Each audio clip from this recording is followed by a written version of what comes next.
My wife, Emily, had always been a sleepwalker. We'd been married for 10 years, and I had grown used to finding her standing in the hallway or rummaging through the kitchen in the middle of the night. It was unnerving, but ultimately harmless. However, over the past month, her sleepwalking had taken a sinister turn. It started with small things, like finding knives placed on the edge of our bed or dead birds on the kitchen counter. I initially brushed it off, thinking maybe she had found the birds outside, and in her sleepwalking state, had brought them in. But as the weeks passed, the incidents grew increasingly more disturbing. One morning, I woke up to find Emily sitting on the floor next to the bed, her eyes glazed over and her hands covered in blood. I felt my stomach twist as I frantically searched her body for injuries, but there were none. Instead, I found the mutilated corpse of a stray cat lying beside her. "Emily, wake up," I shouted, shaking her. Her eyes fluttered open and she gasped, staring at the gruesome sight. What happened?" she whispered, horror in her voice. I think you did this while sleepwalking," I said, my voice trembling. "We need to get you help." That very day, we went to see a specialist. Dr. Martin, a renowned sleep disorder expert, ran a series of tests and prescribed medication to help Emily stay asleep throughout the night.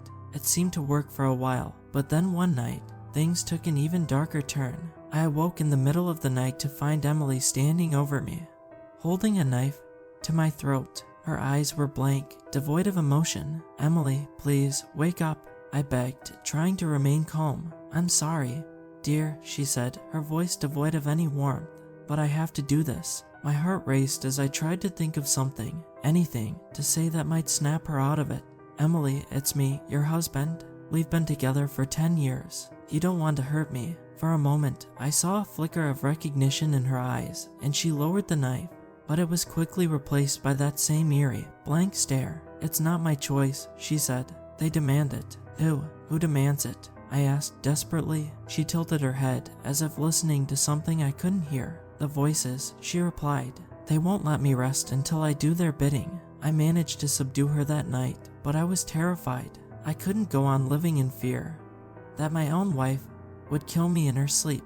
The next day, we returned to Dr. Martin. I told him about the incident and the voices Emily had mentioned. Sleepwalking is often accompanied by hallucinations and vivid dreams, Dr. Martin explained. It's possible that Emily is experiencing these voices as part of her sleepwalking episodes. I can adjust her medication and recommend therapy to help her manage the stress that might be triggering these episodes. We followed Dr. Martin's advice, but nothing seemed to help.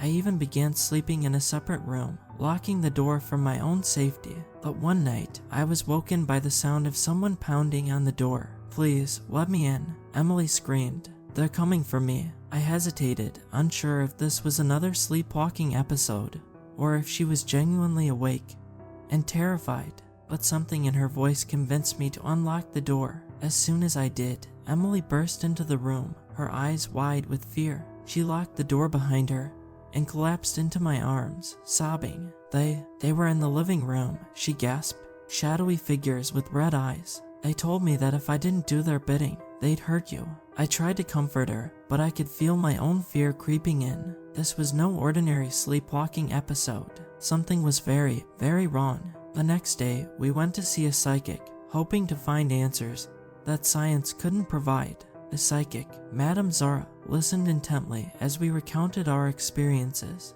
"You are being haunted by malevolent entities," she said gravely. "They are using Emily's sleepwalking as a means to control her and force her to do their bidding. We must perform a cleansing ritual to remove their influence." We agreed, willing to try anything to rid ourselves of this nightmare. That evening, Madame Zara arrived at our home, armed with candles, incense, and other tools of her trade. She instructed us to sit in a circle on the living room floor while she performed the ritual. As she chanted and burned the incense, the atmosphere in the room seemed to change. The air grew heavy, and I could feel a sinister presence pressing in on us. Suddenly, the candles flickered, and the room went cold. Emily gasped, her eyes darting around the room. "They're here," she whispered. "Stay strong," Madame Zara urged. "They will fight, but we can drive them away." As the ritual went on for hours, the tension in the room grew palpable.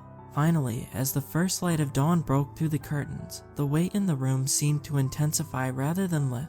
Madame Zara's chanting grew more desperate, beads of sweat forming on her brow. Suddenly, she gasped and collapsed to the floor, her eyes wide with terror. I can't do it," she stammered. "Their power is too great. They're resisting my every effort to banish them, Emily." And I exchanged panicked glances, unsure of what to do next. The shadowy figures with red eyes seemed to be everywhere, their sinister laughter echoing through the room. It was clear that they were not going to let us go so easily. In the weeks that followed, Emily's sleepwalking and violent incidents grew worse. The sinister presence in our home was stronger than ever, and no matter how many specialists we consulted or rituals we attempted, nothing seemed to make a difference. It was as if the entities had latched onto us, refusing to let go. I began to fear for my own safety and for Emily's sanity. I moved out of our home and into a small apartment, hoping that the distance might weaken the entity's hold on her. But it was to no avail. Emily continued to spiral into darkness, the voices and their commands growing more insistent and malevolent with each passing day. We tried everything, but it was clear that there was no way to win this battle. The entities had taken control, and they were determined to keep their grip on Emily, using her as a vessel for their evil intentions. It was as if our love and our lives had become a twisted game for them, one that we seemed destined to lose. In the end, Emily was institutionalized. Her sleepwalking incidents became violent attacks on the staff and other patients. I visited her every day, desperate to see some glimmer of the woman I loved, but it was like staring into the eyes of a stranger. The woman I had married was gone, replaced by something dark and sinister. As I sat by her side, holding her cold, unresponsive hand, I couldn't help but feel defeated. The entities had won, and we had lost everything. Our love, our home, our lives, all destroyed by a force we could neither understand nor defeat. I grieved for Emily, for myself, and for the life we had once shared, now a distant memory overshadowed by the darkness that had consumed us.